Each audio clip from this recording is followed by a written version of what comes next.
I was born here in Stafford County, and I'm so proud of my hometown. Tonight, there are over 2,000 people in the parking lot. I just asked the sheriff. But I'm sickened and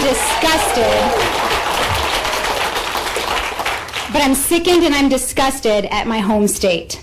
For those who may say that the state is working on gun safety legislation, I'm sorry to tell you, but you're sorely mistaken. The bills being proposed are designed to confiscate everyday weapons that thousands of Stafford residents commonly have in their homes, and for that, they want to now call you a felon.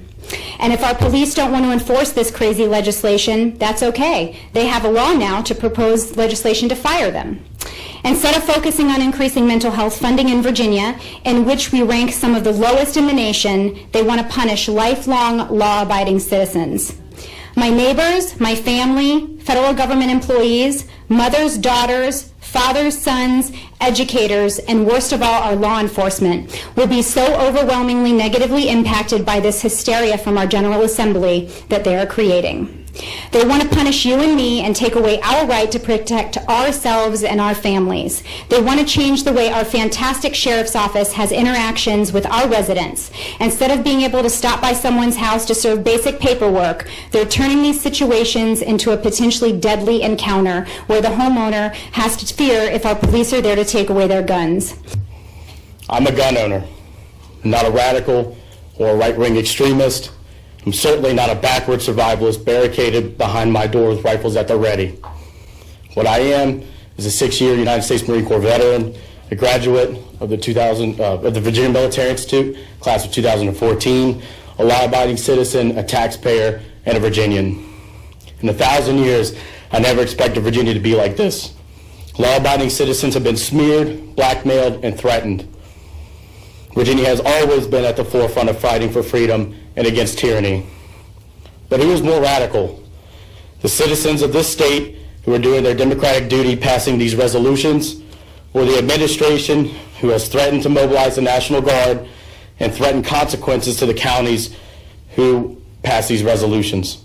We need you to be our voices today. Let Richmond know Stafford County stands with the greater Commonwealth of Virginia. Let us remember what Ronald Reagan said, that freedom is never more than one generation away from extinction, that we do not pass it on in our bloodstream. Ecclesiastes 4:12 says, though one is overpowered, two may defend, but a cord of 3 strands is not easily broken. Help be our voice. Tell Richmond that we are the strands that will not be broken. A free people needs to be able to defend itself. If they can't defend themselves, then the freedom is just on paper. It's not real. So we need to make sure that we don't let anyone disguise their efforts at disarming us in the name of child safety or in the name of helping out, making the world a better place by getting rid of these dangerous, evil tools. That's not true. It won't make the world a better place. Criminals will still be at large. Governments will still be tyrannical generations from now, and we'll have to deal with those things. We want to make sure we preserve the liberty is not only for us to keep and bear arms, but for our children. So grandfather clauses won't work as well. We're not going to sign away our children's rights so that we can have some peace now with the governor. So we talk about the Syrian refugees, we talk about Cuban refugees, and I remember growing up in the 70s, I remember the Vietnamese refugees. They called them the boat people, right? Everybody remembers that. There's one refugee I've never heard of, and that's an American refugee. 2 reasons. One, we have nowhere to go. We are the last beacon of hope. And 2, it's because of our Bill of Rights, our Constitution, backed by the Second Amendment.